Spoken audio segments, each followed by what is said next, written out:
We are spiritual beings having a human experience. We get 80 or 90 years in these meat suits. They fall away, and our essence continues on that journey. So our job here on planet Earth is to live in your spirit. We already know what helps. Connection is the cure. It's our deep and meaningful relationships that give us hope and healing. Welcome to This Helps. I'm Marlon Morgan. Join us as we practice authentic and vulnerable conversations that inspire us to go deeper with the people in our own lives. Well, welcome to my podcast. I own it. And I've been reminded of that. Can anybody really own a podcast? That's a good question. Guess what? And the answer unequivocally is yes. Yes. Yeah, I think so. This episode recorded live on stage in full effect. Real time, developing the healing that takes place in real time human relationships definitely was not missing between myself and the one and only Rainn Wilson. Can't believe it. And a room full of people. People loved it. I loved giving the people what they wanted. And let me tell you, I've never had more people approach me. I've never had more proximity to really, really avid fans of someone, hoping to meet someone, and they thought I could make their dream come true. And a little bit like hanging out with the Beatles in a way I wasn't totally expecting. Very much so, yeah. More like a beet farmer. Oh, good. Really good. Yeah, I know. Not bad. No, I liked it. Schrute Farms, shout out to Dwight Schrute, the iconic / hilarious / kind of annoying and mean-spirited character. Mm-hmm. But we love him anyway? Well, I think we love him because I think we're all a little bit that way. I knew you were going to say that. I knew. You're so right. I think we've all got a little Dwight Schrute in us. Mm-hmm. Mm-hmm. Yeah. Wow. Well, I don't think anyone's had the amount of Dwight Schrute FaceTime in my own circle, like in my own immediate family, that I recently had. And you too. I mean, you were there, right? I mean, you weren't on stage. No. I was in the wings. Yeah, you sort of, I don't want to call it wimped out, but I had important work to do behind the scenes. Well, that's fair. Wimping out, hiding from the crowd. I guess someone needs to produce it. Mm-hmm. And you do a heck of a job. No, thank you. I mean, shout out to the crew there. That felt like stolen valor because they really pulled it out. But if this is your first time listening to This Helps because you saw that the great Rainn Wilson is the guest this week, welcome. This is sort of the energy we usually come in with, I think. I'm coming in with some sinus headache energy. Yeah. Big headache energy. That's usually not the case. But you can follow us on Instagram at This Helps Podcast. You can watch our video podcast on YouTube at This Helps Podcast. But also, shouldn't you just be talking about that you are producer Andrea? Oh, introduce yourself. That's a really good point. Also, I'm producer Andrea. You will hear less from me in the episode, more at the beginning and the end. At the end, stick around because we will have our fan-loved section, Marlon Helps, where you will answer a question and help. I try. You do a great job. Is there anything else at the top here besides Rainn's illustrious, is that the right word? Illustrious bio? No, I think he has an illustrious bio, an illustrious beard that helps him get around in public and not get mobbed as such a beloved character. Mm-hmm. We talk a little bit about his experience at, Trader Joe's. I think Costco gets brought up. Those are two things I like to talk about. It's a really fun interview and really unique. I've listened to a lot of his interviews, and I think you guys get at some stuff I haven't heard him talk about before, which is exciting. Yeah, I think he got passionate a few times. He also just put out, I guess it just got released, a movie called Code 3 where he plays, it was still in theaters last week when we recorded this, but I think now it's streaming, and he plays an emergency responder, I think an EMT or a paramedic, I can't remember. And shout out to all first responders. That's right. Thank you. It seems very... It's really long. I'm sorry we have to wait for it. I think we just lost all of the listeners we gained No, from they that. love the soundboard. Okay. Well, that was harrowing, but not as harrowing as being a first responder or even making a movie as one. It was hilarious and is hilarious. It's a great movie. All in all, loved it. It was great to have him there. He's as lovable in person as he is on the show and in his other interviews. And he has a great podcast, Soul Boom. We've interviewed a few of the same people, and they all had the same stuff to say about Rainn. He's a real honest, genuine, authentic, Totally. sweet, and also wise person. Mm-hmm. Totally. Cool. Let's get into it. Okay. Rainn, welcome. Thanks, Marlon. Yeah, thank you so much for being here. So I kind of mentioned this earlier, but even yesterday, the amount of people who sought me out just to see if they could talk to you was crazy. I feel like I got like a little bit of maybe what you feel every day, which is... You got a contact high. oh yeah, I was like, oh hell yeah, I got to do this all the... No, I was kidding. Yeah. This is what life's about. No, I actually started to feel a little bit like compassion, because I was like, how does he really relax and go out anywhere? And you play such a beloved character, and then since you played that character, which keeps getting famous and seems to be more well known today than ever, but it's like you went from that to like everyone knowing you were a great guy, as far as being grounded. Thinking about other things other than just typical Hollywood stuff for, someone that has been as successful as you. What is that like to sort of be living that life? And what's it also like? Do you get to go to like Trader Joe's or? I get to go to Trader Joe's. I love going to Trader Joe's. I don't want you to be denied that. That's for sure. Well, what's it like being famous? I mean, I spent the majority of my adult life toiling in total obscurity. I'm not even joking. I became a celebrity at age 40. So most of my 20s and 30s were spent making poverty-level wages as an actor and trying to be an artist, trying to build a career, trying to pay off my student loans. It wasn't until I was 40 and got like into season 2 of The Office that I was able to actually pay off my student loans from NYU.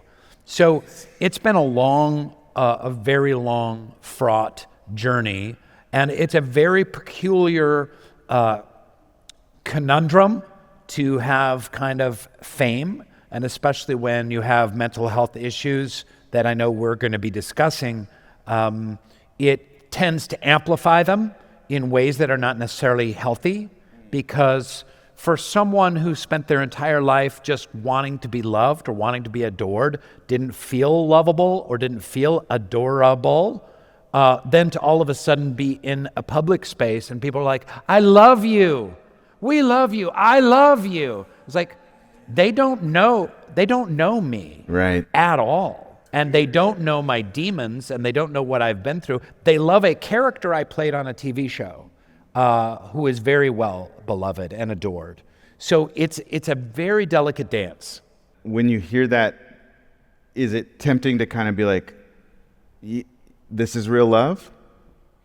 Or does it make you feel, are you conflicted and feel sad because you're like, this actually makes me feel worse because you don't know me? Well, I wouldn't say it's option 2, but I think you have to be vigilant going out to know that you're going to get a lot of adulation for a role that you played that you're thankful for. I'm not going to be resenting Dwight Schrute, but the adulation is not for me. And some people dive deeper, like you read my book, and listen to the podcast, get to know me a little bit better, like Rainn Wilson a little bit better. And there are people that kind of know. But even then, they don't know me. I mean, the last argument I got in my wife, she was like, you want to be a thought leader in the spirituality space and you can't even speak to me respectfully? Like, oof. So, that's what we're dealing with, Oh, man. Nobody here relates to that. Not me, anyway. Well, speaking of the office and mental health, you've also mentioned, and we kind of talked a little bit about this previously, when people come up to you, they often, like, an intervention that they use or like a coping skill they have is watching The Office. Is that? When we started making The Office, first of all, we just wanted to make a good show. We wanted to stay on the air so we could buy a house and pay off student loans, like I said. We wanted to make something funny. We knew it was really edgy and out of the box. I mean, doing a mockumentary on primetime television at NBC in 2005 or 6, whenever we got started, with bad fluorescent lighting and people in polyester suits. That was not how comedies were being made at the time. I'm looking at you, Friends, And who would have thought that years later, decades later, because it was, my son just turned 21. He was born in the middle of the hot girl, purse girl episode of season 1. He was born right smack in the middle of that episode, and that was 21 years ago, and we'd already shot the pilot. So we've been working on this for 22 years. But what we never thought would happen is that people coming up to us time and time again, all the time, you don't understand. You don't understand how much this show means. You don't understand. My mom was dying of cancer, and we would watch the show over and over again. We had mental health problems during COVID, and our whole family would gather and watch it. When I was at my lowest point, I always knew The Office was there for me.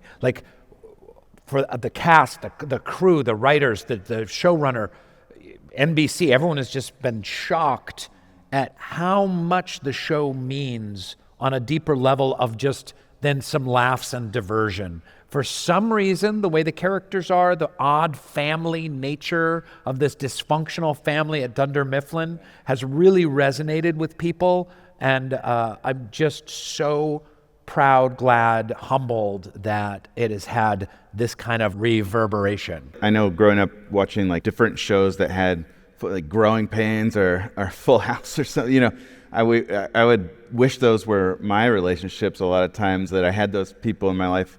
Do you think that people wish they had a friend like Dwight?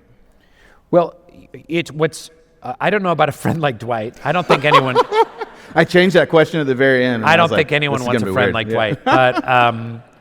But you'd be astonished the number of teenagers who are like, when I grow up, I want to work in an office just like Dunder Mifflin. No, you really don't. Don't work at a meaningless, soul-crushing job in cubicles and fluorescent lights and sales quotas. It is not all party planning committee and Michael Scott. Trust me. Well, speaking of young people, and nearly everyone in here has or does work with young folks, and sometimes we get bummed out because, especially as a school counselor, because when people come in and say, the career I want to follow is number one career. What is it? Influencer. That's what we hear the most. So fame is I didn't even think ever about fame. I was just like, okay, that's, people on network TV are famous. But now all of our students are thinking about it, and that is the way they think that they're going to sort of reach this, either be at the mental health level that they want to be at or feel happy or purposeful. What would you tell if you were a school counselor and they sort of came into your office and said that, but you're also Rainn Wilson, and you could tell them anything, what would you say? I don't know what I would say, other than idiot.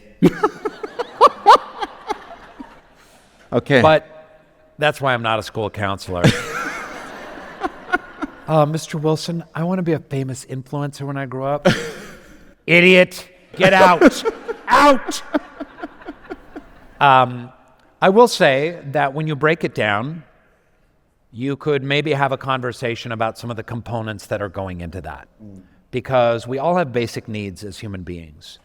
Our ancestors, hundreds of thousands of years ago, needed shelter, and we need food. We need social status.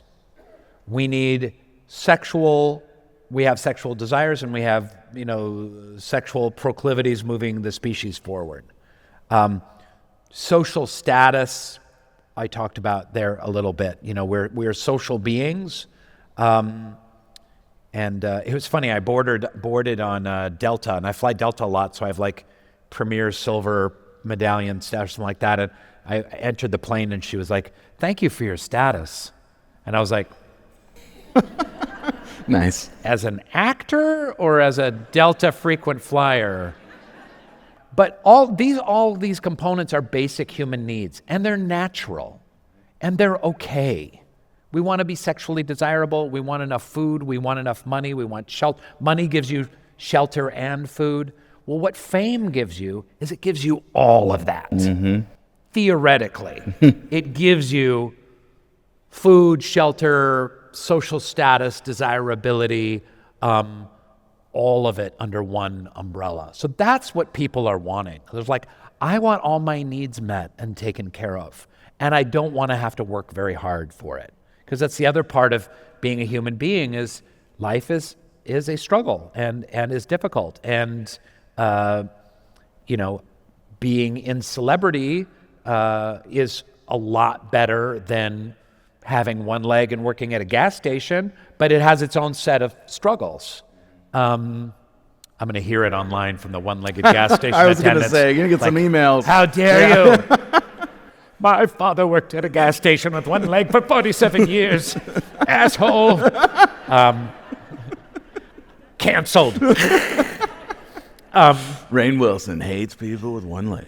But it has its own share of struggles. So I think it's more about engaging about like, what are the basic needs that what are you really want? looking for here when you say fame? And I also think that another basic need that we have that I talk about in Soul Boom is kind of meaning/purpose, right? And you can be fooled by thinking that influencers kind of they fake meaning purpose very well. Like, oh, my audience that I'm building, and I love you, and I'm doing these tutorials and videos and comedy videos for your entertainment and for your well-being and whatnot. And it's usually they're just in it for the money. There are some very good influencers that are truly making the world a better place.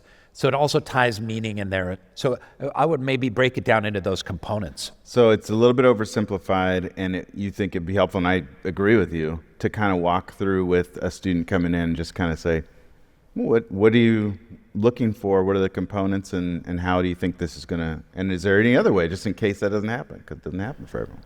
Yeah, and then it can lead to a valuable conversation about, true well-being and thriving as a human being and where that comes from. Because at a surface level, being an influencer and making hundreds of thousands of dollars a year, making TikTok videos seems easy, fun, and you're just going to get all this adulation, and that you would be fulfilled. But it's so important to engage kids in meaning and purpose and their place in the world, and harnessing their talents and faculties towards a better good. Talk about service, talk about gratitude, talk about connection, building community, all those other components that are far more important. You mentioned your book, Soul Boom, and right when you told me the story, or told us the story earlier about the argument with your wife, I thought about how you literally created a religion called Soul Boom, and I was like, maybe that's what she should say. Like, you want to create a world religion, but you're going to talk to me, You want to be a cult leader, and it's not as cult leader as it sounds, though. But you also mention and make a big deal of not being an atheist. Why is that so important, and why aren't you an atheist? Well, I tried being an atheist. I really tried hard. So I grew up a member of the Baha'i faith, and it was a very beautiful way to grow up. We were taught about eliminating racial prejudice, and that we're all one human family, the equality of women and men, the harmony of science and religion, living peacefully in nature, building community, being of service to others, prayer, meditation, song, the arts, the importance of the arts. All of these things were great. And like so many people, I moved to New York City and I was 20 years old, and I didn't want anything to do with God or religion or morality or the religion of my parents. And I just started from scratch. At that point, I kind of like buzzed my head and dyed my hair black, and I was all into punk music, and I just was like, screw that. Let me try being an atheist. I'm going to tear the house down to its studs. Why should I believe in God? And then very swiftly for me, the world, the universe, and especially consciousness didn't make sense without there being some kind of force beyond the material. And this has been a long journey, but it allowed me to detach from whatever kind of cultural interpretations of God I had grown up with about it being patriarchal, or an old man, or a man with a beard, or he's on a cloud and he's judgmental. He's kind of like a mean Santa Claus, kind of. Is he going to grant your wish or not? Kind of, and to really kind of many, many years of exploration about the possibility that God could be much more likened to love, or to beauty itself, or to connection, or even to science, that these larger concepts that transcend our mere corporeal existence can have a life force that is beyond anything that's like a humanoid with superpowers. So it was a long journey to kind of like find the divine.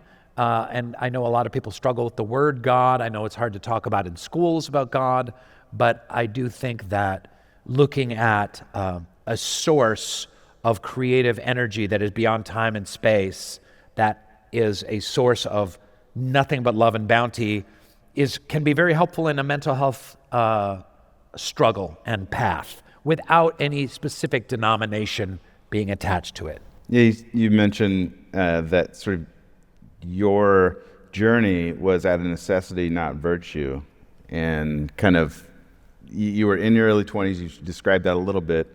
What I took from it is that knowing that you're not God was actually pretty helpful for your mental health. Yeah, I think that humans always worship something. So it can be your job becomes your higher power. It can be your significant other. Your marriage becomes your higher power. Too much of America at this point in time, it's making money, and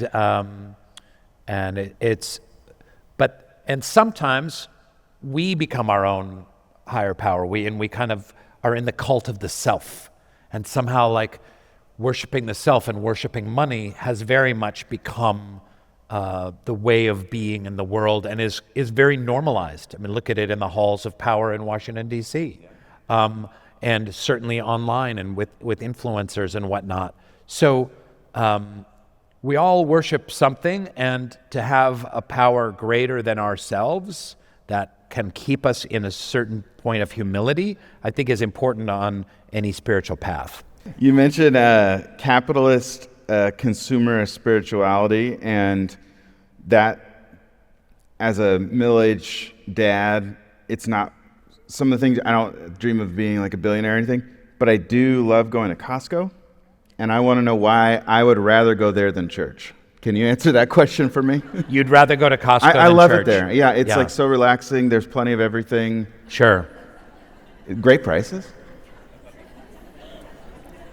But it Although, feels spiritual to me. I don't know. I wish it didn't, but... My friend did get run over by a cart at Costco and is in a lawsuit, so... Okay, well, maybe we can't talk about it here, because are you going to get deposed for that? Yeah, then I'll get deposed. What was the question? I want you to please Why help church? me understand why Costco or buying stuff feels like, I would rather do that than read the Bible. Well, listen, there's good dopamine and there's bad dopamine. And there's dopamine that is more satisfactory long term. It's like a rich, delicious, meaty meal. And there's, donut holes. And oftentimes, and listen, sometimes I love online shopping, and I'm about to buy a camper van RV that I've been researching for like a year. It's a big expense, and I'm very nervous, and I keep texting my wife about it and sending her videos. I want her to feel the same way about it that I do. That's not happening. But listen, why do you prefer Costco to church? Because your church is lame. Because the church that you go to should be fulfilling you in lots of different ways where you're excited to go.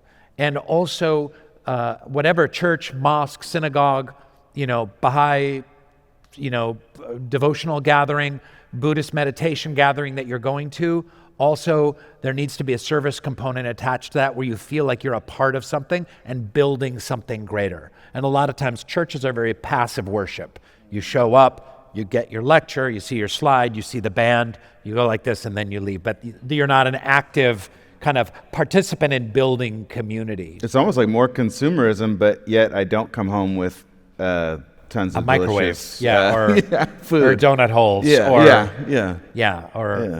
or board games, or whatever it is that you're purchasing. Everything. But the reason I talked about consumerist spirituality too is that I feel like a lot of times the problem I have with spirituality, especially like in the Los Angeles area, let's say, known for its depth and spirituality, actually.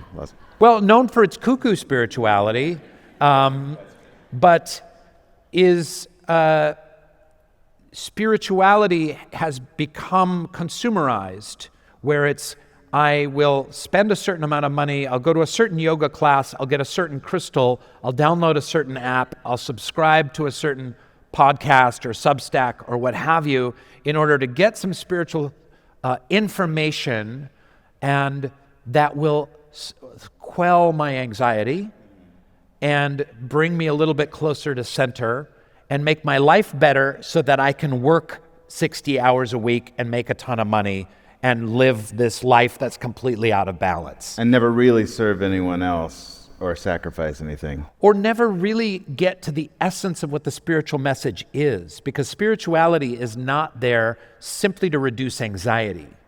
Spirituality is to understand that we are spiritual beings having a human experience. We get 80 or 90 years in these meat suits, they fall away, and our essence continues on that journey. So our job here on planet Earth, which your church should be reminding you of, is to live in your spirit, to live the life of the spirit. And part of that is service to others. Part of that is building community and doing the service work that all of you do in terms of counseling people that are depressed, that are lonely, that are disconnected, that this is spiritual work. You don't even have to believe in God. You don't have to be a member of any religion or anything like that. But that's what I was referencing in terms of consumerist spirituality, that you purchase some spirituality just like you would purchase muffins at Costco. I actually think you answered the question for me. Thank you. One of the parts of your book which I was like, yes, I feel like if I had to sum up everything I'm feeling and thinking right now, you gave a quote, which nobody's going to argue with this because it's Helen Keller. She says, life is full of suffering. It's also full of overcoming it, which, great. And then you added, you're going to suffer. We get to choose if the suffering we experience will mean anything. And my question is, how do you turn suffering into something meaningful? As the father of a 21-year-old, I know that this generation really struggles with resilience. And for some reason, I don't know when this disconnect happened, but there's a disconnect between the idea that, the Buddha's number one teaching is life is suffering. There is suffering. But guess what? You don't have to be a victim to that suffering. The suffering comes from attachment, and it's from non-attachment that we can reduce the suffering. So there seems to be something lost with the teens, the preteens, the folks in their 20s, that suffering is bad and struggle is bad. I shouldn't have to struggle and I shouldn't have to suffer. And what Helen Keller is talking about, the overcoming of suffering, is part of that human journey. Is we are spiritual beings in meat suits for 90 years, and we're going to be meeting struggle and obstacles, and we are going to be overcoming them and moving forward, and that's part of our growth. It's, Elizabeth Gilbert in her last book called it Earth School. We're living in Earth School. And I think for this younger generation, that's where the conversation needs to be happening about, like, this is, and in the stories we tell, in English literature, in the arts that we do, that the struggle and the overcoming of struggle is part of what it is to be a human being. In fact, that can be the most important lesson of all, to see struggle, obstacles, overwhelm as natural, as okay, that everyone undergoes them. I mean, easier said than done, and I understand just how devastating this current mental health crisis is with young people. That Elizabeth Gilbert episode of your Soul Boom podcast is incredible. So I feel like definitely check that out. Who are the nuns? And I say nun like N-O-N-E-S. And where do they/we find connection and shared purpose? So the largest religious component in the largest growth in religion in the United States is called the nuns, N-O-N-E-S, because they they check like Christian, Muslim, Jewish, atheist, or none of the above. The none of the above are the nuns.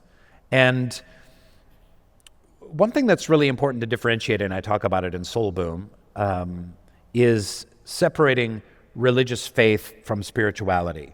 Not that they necessarily need to be separated. In fact, I think sometimes when it's most resonant is when they're in harmony. But you can take spiritual truths from the world's great religions: transcendence, prayer, meditation, service to others, some kind of life above, beyond, and past this material existence, a longing to connect with something greater, a higher power. All of these kind of concepts are in all the faith traditions. And a lot of the nuns really resonate with these spiritual ideas, but they're not necessarily wanting to ascribe to be a Baptist or a Catholic or a Mormon or what have you. So we have to kind of learn also how to address the spiritual but not religious young folk and meet them where they are, because there are spiritual tools, I believe, and I write about in Soul Boom, that have helped me on a personal level and can also help us collectively. If we turn to ever deeper kind of compassionate interaction and deeper empathy with one another, like, we can harness that to build more just and vibrant communities. In an age like the information age, and sometimes I'll refer to it as like the age of outrage because that's what sells ads. You close the book with, don't just protest, build something. What can we build today that contributes to a more loving, soul-nourishing, interconnected world? Yeah, so we live a lot in a culture of contest where some of the worst qualities of humanity that I was talking about from the hundreds of thousands of years ago when we lived in caves are the worst parts of being human beings have been harnessed culturally. Aggression, competition, dog eat dog, every man for himself, backstabbing, social climbing, power grabs. All of these aspects they're natural, they're human. We've been living in them for hundreds of thousands of years. We wouldn't be sitting here in this beautiful conference center stolen from the land of whatever native tribe lived here before this conference center was here, had we not had those impulses. But we can harness other aspects of ourselves to build community. Part of this culture of contest is protest. And protest is a very important part. We wouldn't have a civil rights movement had we not had protest. Of course, there are times for protest, but we can't. The problem with social media is it is a platform set up for protest and outrage. You say this thing or this news thing, how dare they? They can't do that. Why don't you said that? You should have said that. How can you say that? You should say X, Y, and Z.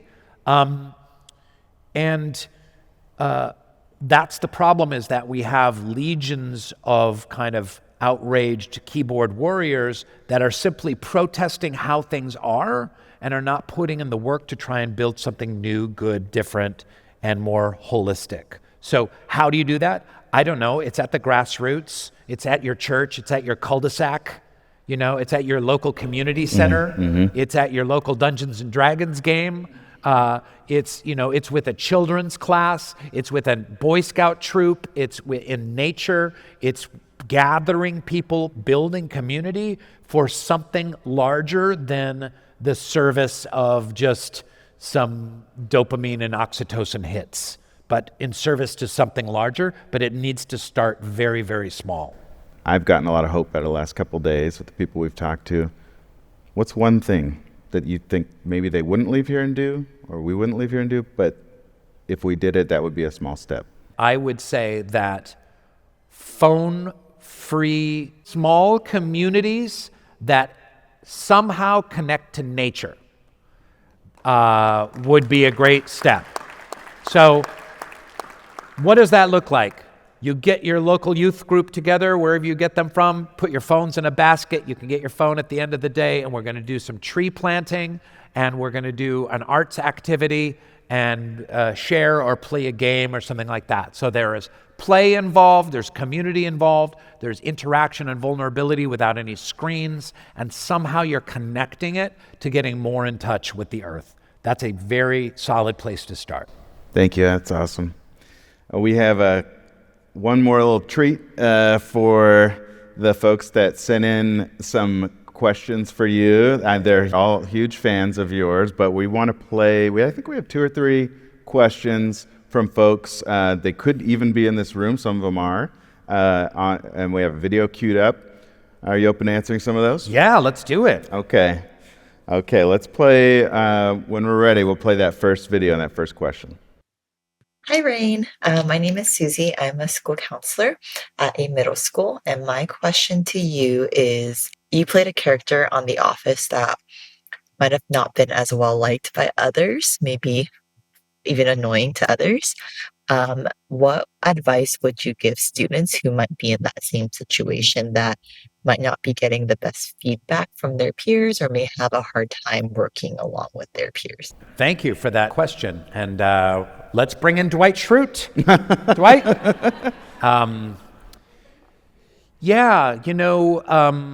I wish I had an easy answer for that. I think that I find with these younger generations that there is some greater social dysfunction going on.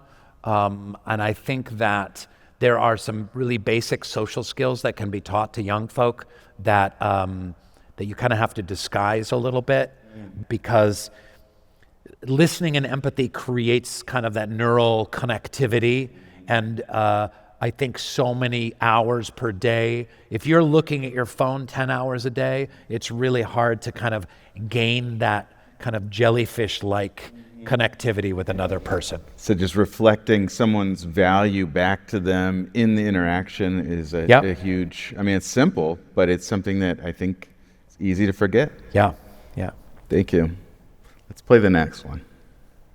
Hi, Rainn. Thank you so much for taking my question. My name is Robin. I'm a special education teacher in Winslow, New Jersey. As a teacher, I'm always trying to bring in creativity and joy into my classroom.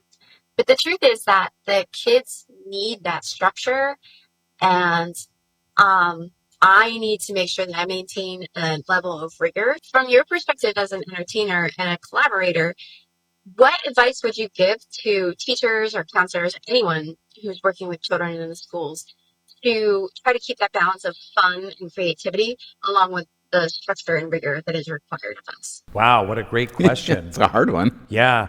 I don't know. I wish I had a PhD in education to be able to answer that Same. one.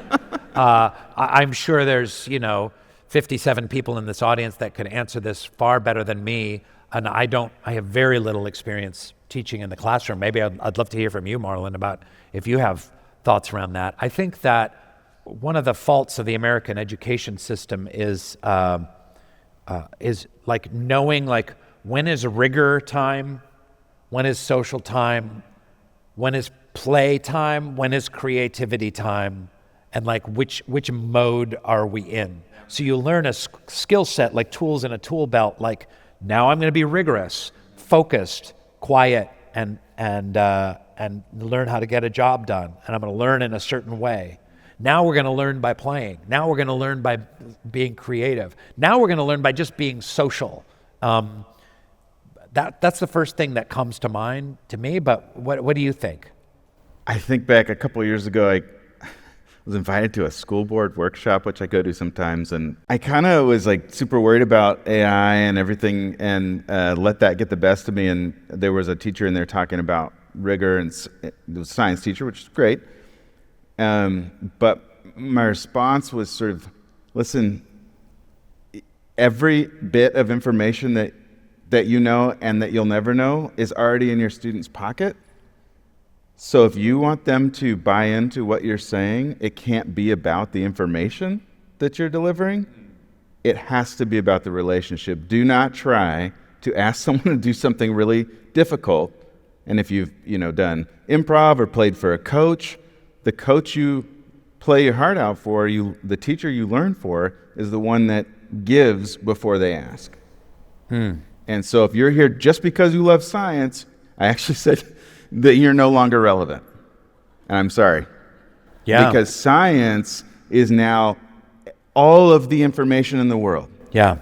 And you are here because our kids now, the most important thing you can do, and it's almost great that schools kind of adopted this low-tech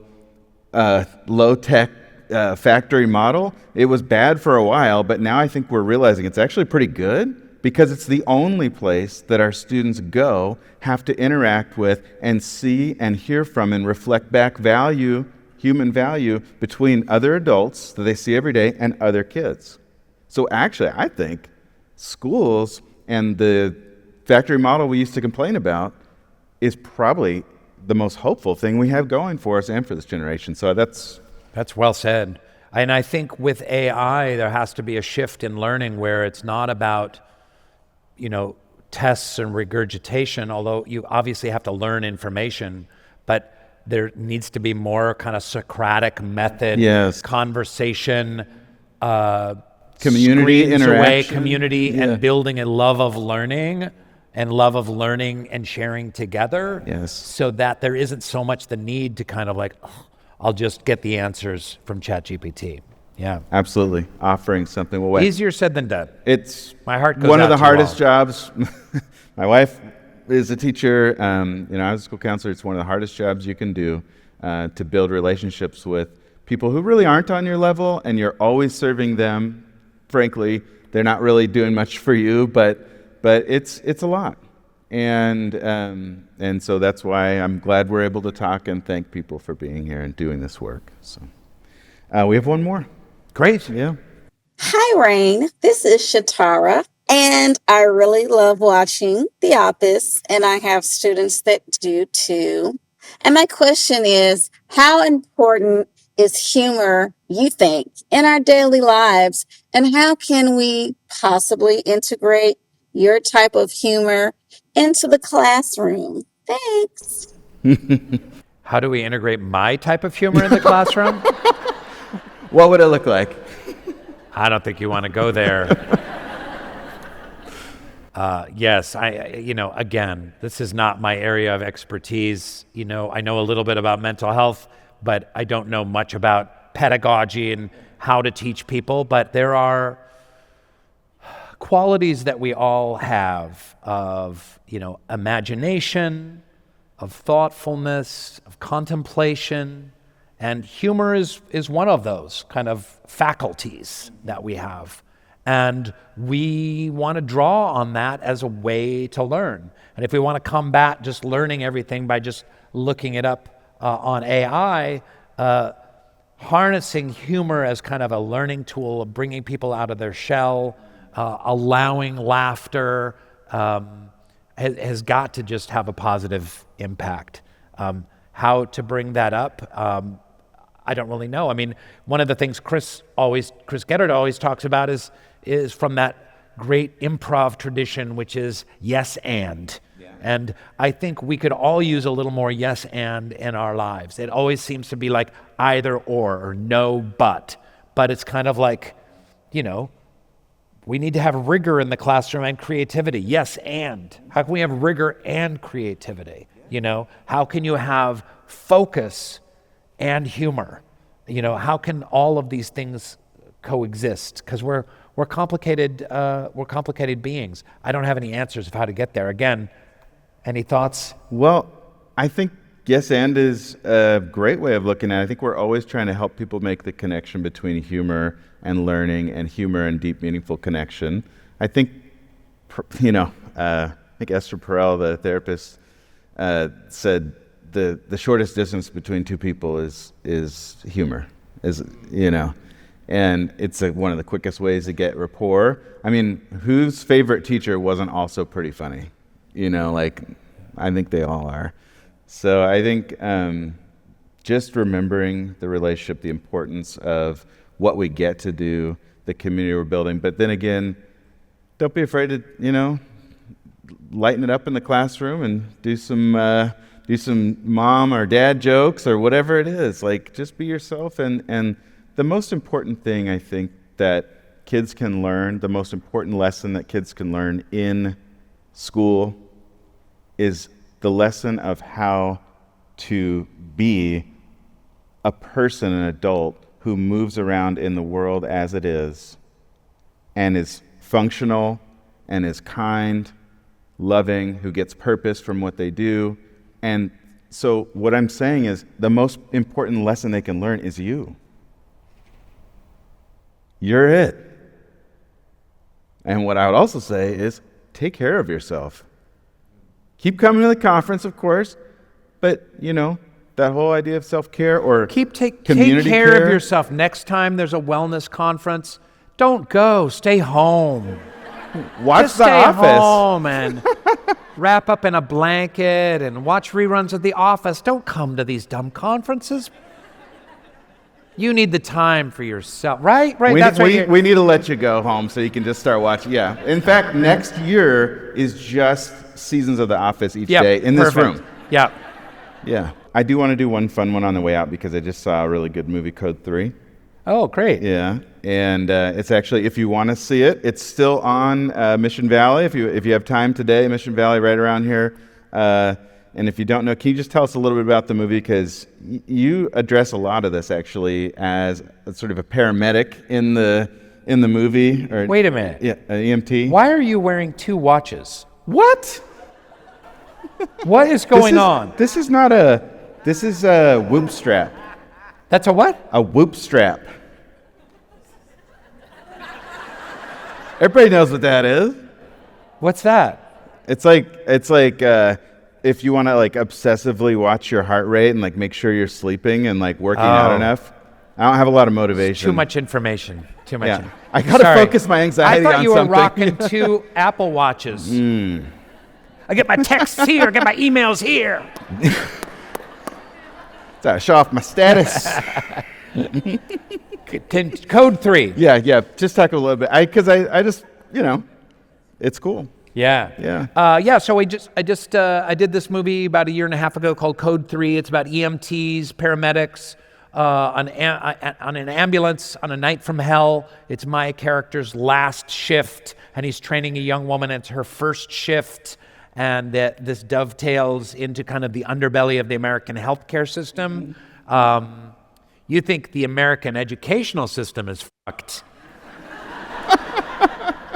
Wait till you visit the American healthcare system, and some of you work in both. Look, Rainn, I don't know if you've seen our sponsors, but you can say this. You can Except say this. for the people that sponsor this wonderful conference that you will be coming back to next year. But it really does investigate the underbelly of the American healthcare system, and it's funny and it's exciting. There's a lot of laughs. It's also really illuminating about this population of frontline workers that are making just over minimum wage, but they're the ones we entrust to save our lives every day, and they're the true heroes out there. So check out Code 3 on Friday. It'll be available for video on demand on Amazon and on Apple for purchase and renting. Rainn, this has been truly a pleasure. I wish I could. The problem with these kinds of conversations, I just want to hang out, but you're just going to leave and never talk to me again. But so I just want to make the most of this. I feel everyone on here feels like this. You're a wonderful human being. Thank you for using the success that you've had, building on it with helping us in seeing how spirituality can truly make our lives better and improve our mental health. Thank you so much for being here. Thanks, Marlon. Thank you, everyone. Thank you. So important for everyone, for if you're a returning listener, to know that Hannah is not here. If you're a new listener, usually we have a really good wrangler. Hannah would have stopped this long before this point. But, okay. But we're here now together. Just picture this.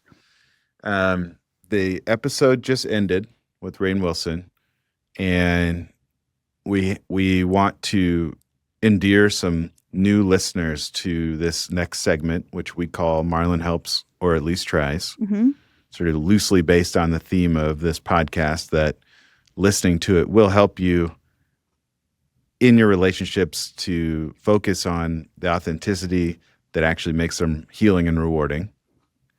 And then as it sort of fades out and fades right in on me saying, you've just heard the episode with Rainn Wilson, national treasure, Rainn Wilson. You know him from The Office. You know him from Soul Pancake, Soul Boom. He is someone who took his stardom, his fame from such a popular show, number one show for a long time. At least I think we can fact check that. I think it would have to be. It keeps becoming more popular like every few years. Young people start watching it maybe because they want to see like real human interaction as close as you can get, but not. Yeah, like they want to see like people being like good-naturedly sort of friendly to each other, but also putting up with each other. It's the opposite.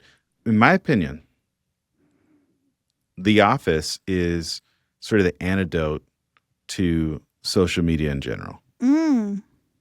Because all the people know each other. They actually see each other in real life. They're all kind of messed up, and they know it at some level.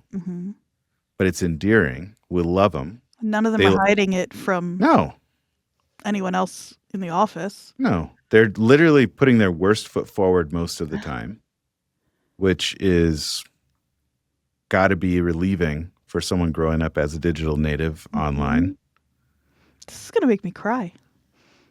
Well, I think that's why we see them as friends. And I think that's because it doesn't make sense, really. Like, there's so many other shows, but each new generation keeps finding The Office. A lot of Office talk here. And I feel like half of podcasts are about The Office. It was wonderful to have Rainn in person. What a thoughtful, and the stuff that he's really into, and he's really thinking about. And yeah, he brought up, I tried to make a joke to like cynically burn culture in Los Angeles, and because he brought up sort of in Southern California the things that he's into not everyone wants to talk about, like spirituality and sort of depth of personhood. And I said, LA known for its deep deep valuation of human beings beyond their looks and abilities. But he actually kind of took issue, and he was like, well, no, we do talk a lot about spirituality in LA, but it's just not usually that substantial. It's more Right. of a consumer version of spirituality, which I'd argue most spirituality talked about anywhere in the country and oftentimes other parts of the world, especially other parts of the world that get their culture from us. It's consumer. It's like, what do I get out of this Right. religion? Right. And he's more like, who can I be? Yeah. Yeah. He seems to have a genuine desire to make humanity better, to make the world a better place. I don't think he's, it's not that it's such great business to have these books out there that talk about, going deeper in spirituality or even your perspective on mental health. So is there a question for Marlon Helps, and should I try to answer it? Here's the question I had, Marlon. It's come up a few times recently, and it came up with Rainn, that a lot of young people now, when you ask them what they want to be when they grow up, like what their career goals are, it's to be an influencer. Mm. It seems like that kind of fame is maybe a stand-in or substitute for something else. And if so, what do you think they're really looking for when they say that? And are there other ways that we and they and anybody who has that feeling, we can start meeting that need in a more meaningful way? So the question is, why? It's really a why question. Why do so many people want to be an influencer for a career? What needs are they looking to get met? And to maybe clarify a little more, which I think it's a little different than if you asked them why, they might say something different than what feels like is maybe actually at the heart of it. Does that make sense? Yeah. And so I'm just wondering what those, I guess, what's kind of at odds there. I think if you look at Maslow's hierarchy of needs, safety and belonging are two of the foundational needs that we all have, and they're sort of related. I think if, the thought that you might be loved or cared about by a whole bunch of people can make you feel safe and valuable and worthy. I don't know that, sometimes, when I had a private practice, this came up a lot because I got a lot of younger folks, and they would come in and say, part of it is like just exposure. That's what they see. That's who they see as, there's so much, I think this could be a whole, set of books really, but I don't think the world was perfect before social media.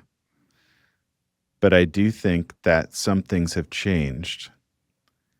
And much like before, when you had to grow your own food and then harvest it and then eat it, we were overall healthier nutrition-wise than when you could just go get fast food at any time of the day, and it was probably going to be cheaper and certainly going to be less work.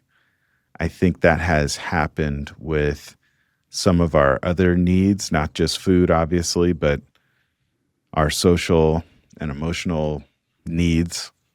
That's And I such a think, good comparison. I think a lot of, I think TV maybe was like fast food. Mm-hmm. And then I think social media is just like straight Sour Patch Kids or, just candy Right. or like a jawbreaker that you can never really finish.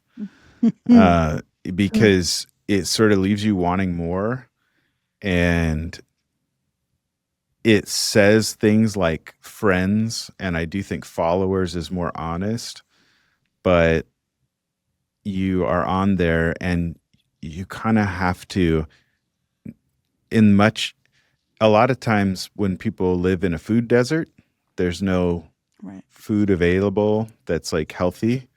And when you live in a social, emotional sort of climate or desert like we're in, I think our whole country's in it, because even if whether or not you have your basic needs met, you still,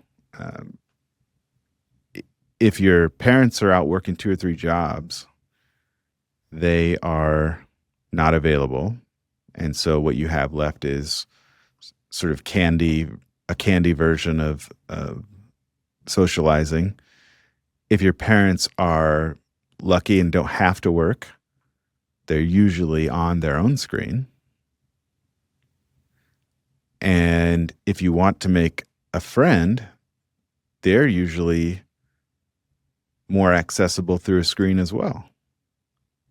So I think what we've done, I think it's fairly obvious to a lot of people, is you took all of the food and sort of made it candy and put candy stores everywhere in everyone's pocket. So you get a bunch of people who are starving for something they've never tasted. Mm-hmm. And they've never had it. And they've never had the feeling of being full. They've never had true intimacy between humans. And more people of our younger people are, reporting that they have less than 1 or 0 close connections. And you pretty much have to say close connections now, since all the other words have been used to sort of drive us to platforms, because that's where I can get friends. Well, it's not. And now, if all you're ever seeing is candy stores, that's how you make money. That's how you have friends. That's where you interact. That's where you show off. That's where you know others, and that's where you're known. All of those things mean something different than they did before social media. The really heartbreaking thing about that is, as we know, as I've learned so directly from this podcast, that over and over again, we've seen, how many times have we heard that one trusted adult, one close friend, and you could be good to go. You don't need a lot, but the fact that they have none, the difference between none and one is no, and the difference between one consistent close friend or like a supportive adult is different than a few unsupportive adults that see you as a way to get another $1 billion. Right. Or sell something to you before you're even old enough to understand what you're buying or wanting. Are we less susceptible to that stuff if we have that one close friend and or one close friend and or trusted adult? Yeah, I think if you're lucky enough to know TV's The Nanny Fran Drescher, then yeah, you're going to prefer that nasally voice over, sort of like a Mr. Belvedere situation, which is sort of more soothing and has a nice accent, but also still sort of holding the family together, Yeah. Not related. Similar roles, but Tony Danza too. Tony, yeah, I mean, he was sort of de facto was the boss. I mean, everyone knows it was probably actually Angela that was the boss, or maybe even Mona. But it was Tony. And they were all better for it. They all had Tony, This is a great mashup that I think is going to actually do more harm than good as far as getting a good message out in this Marlon Helps. But there are a lot of shows that have that trusted adult that we love that wasn't part of the family. Yeah. Sort of by choice. But to answer your question, yes, I think having one real meal and knowing how you feel afterwards is something that is hard to forget in a world of candy. I think the feeling of being full and full of purpose and having your value reflected back to you in real time through a real friendship where both of you are committed to each other in the good times and the bad times, whether you're looking at pictures of the most fun trips they've ever taken or you're sitting face to face and sitting together and crying together and mirroring each other's emotions. I think we're meant to bear each other's burdens. I don't think we're meant to do it through a screen. I think that is a far cry from what we're actually made to do and what actually helps us live meaningful lives that we want to be living. The original question is why so many kids want to be influencers. Well, if you drop someone into a town and there's no grocery stores, only candy stores, and that's the only thing anyone thinks is possible, well, then, of course, what do you want to do for a living? Well, I want to sell more candy. Right. That's what we do. Right. That's what we do here. I don't think there's, I don't think it's like this generation sucks or anything. I think it's actually our generation sucks, actually, more. Right. Because if you're buying stock in a company that sees young people and young minds as something to harvest like the Matrix and then wants to turn them back out on themselves to sell even more stuff so that your stock can go up, then this is what you're going to get. Right. Right. And I think the connection is the cure, as we say on the show. I think that having it, taking the time for it, being sort of countercultural in putting your devices to the side and asking someone if they're willing to walk with you through life, like in person, regularly, I think you're going to find out that there's so much more to live for. I think you're going to be less lonely. And I think you're going to find other jobs that probably will be a lot more fulfilling. They'll probably make more money too. Probably be safer in that way, because I can't imagine influencers not going to be one of the first things to go with AI. Oof. Let's give them something hopeful. So if you want to either help a young person in your life see that, or if you're somebody, I always turn around on other people, but as I've reminded you and other people here, like I'm pretty plugged in myself. It's something I'm working on. What's the small step for this week? Are we going toward the artificial because it feels good and isn't as difficult? Mm-hmm. Or are we embracing challenges as a pathway to meaning and peace? One includes accepting the world as it is, not how I would have it. Shout out Reinhold Niebuhr and the Serenity Prayer. And the other includes, I want to stay in the Matrix because this life is too hard and that's comfortable. And I get it. Both those things I get. Everybody's life, to some extent, is going to come with challenges and pain and is going to be difficult. I also think it's up to you whether or not you want those challenges and that pain to mean anything. I think that's the only thing that would truly, in a real sense, make this worth it. And I think it would help. Thanks for joining us today. We hope it helped. Stay connected with us at thishelpspodcast.com.